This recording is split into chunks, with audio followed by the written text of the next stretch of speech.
Modern gardening teaches us to feed constantly. Compost teas, fertilizers, boosters, amendments and schedules fill our calendars. Yet when you look at older gardens, those tended for decades without bottled inputs, you notice something strange. They didn't decline. In fact, they improved. Yields became steadier, pests decreased, soil darkened, and plants seemed to thrive with less effort each year. The reason has little to do with luck and everything to do with how those gardens were built to function.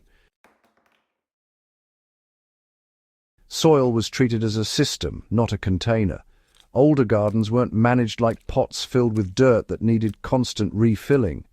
They were treated as living ground. Soil wasn't stripped, dumped, or reset each season.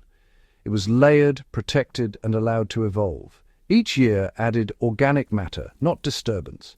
That continuity allowed biological systems to mature instead of being restarted over and over. Feeding was indirect, not targeted. Rather than feeding plants directly, older gardens fed the soil environment. Kitchen scraps, leaf litter, crop residues, and animal manures were returned slowly and locally. Nutrients entered the system gradually and were processed by microbes, fungi, insects, and worms before ever reaching roots. Plants accessed nutrition through biological exchange rather than chemical availability. Disturbance was minimal and deliberate. Tillage was shallow or seasonal, not constant. Beds weren't flipped repeatedly or compacted by heavy equipment. This allowed fungal networks to develop and persist. Once established, those networks moved nutrients, water, and signals across the garden without needing intervention. Each year strengthened the underground structure rather than breaking it. Mulch was a habit, not a product. Mulch came from the garden itself. Leaves fell, stems dropped, weeds were cut and laid down. This continuous cover protected soil from sun, wind, and erosion. Moisture stayed in place. Temperature swings softened. Microbial life remained active longer through the seasons. Soil built itself under cover. Roots were always present. Older gardens rarely sat bare. Something was always growing, even if it wasn't a crop. Cover plants, volunteers, or perennial edges kept roots in the ground year-round. Living roots fed microbes through exudates, preventing biological collapse during off-seasons. When crops returned, the soil was already active. Nutrients cycled instead of flushing. Because feeding was slow and biological, nutrients didn't spike and crash. Nitrogen wasn't dumped all at once. Potassium and calcium weren't washed away. Everything moved through organisms that held nutrients in place. Losses were minimal, and what remained became part of long-term fertility. Seed saving was, selected for adaptation, not dependence. Plants were saved from the best performers each year. Over time, crops adapted to local soil, climate, and biological conditions. They required less input because, they were bred unintentionally for resilience. Modern varieties often expect high fertility and controlled conditions, but older varieties learned to cooperate with soil instead. Organic matter was never removed, really. Nothing valuable left the system. Crop residues weren't cleaned away just for appearance.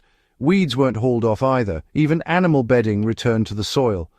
Organic matter accumulated year after year, increasing carbon content, improving structure, and expanding nutrient holding capacity.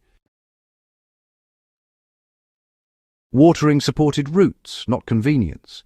Irrigation was, less frequent and deeper. This encouraged roots to explore soil rather than stay shallow. Deep roots accessed minerals unavailable near the surface. Plants became more drought-tolerant, and soil biology followed roots downward, expanding the active zone of fertility. Time was allowed to do its work. Older gardens weren't rushed. Soil building was understood as a slow process. There was no expectation of instant transformation. Each season added small improvements that compounded, what looks like no feeding was actually decades of quiet accumulation. Modern feeding, has really replaced observation. These days, gardeners often feed when plants struggle, rather than asking themselves why the soil stopped supporting those plants in the first place. Older gardeners, well, they watched patterns. They noticed things like how moisture behaved, how deep the roots went, whether insects were present, and the overall vigor of the plants. And instead of reaching for more inputs, they made adjustments to their management.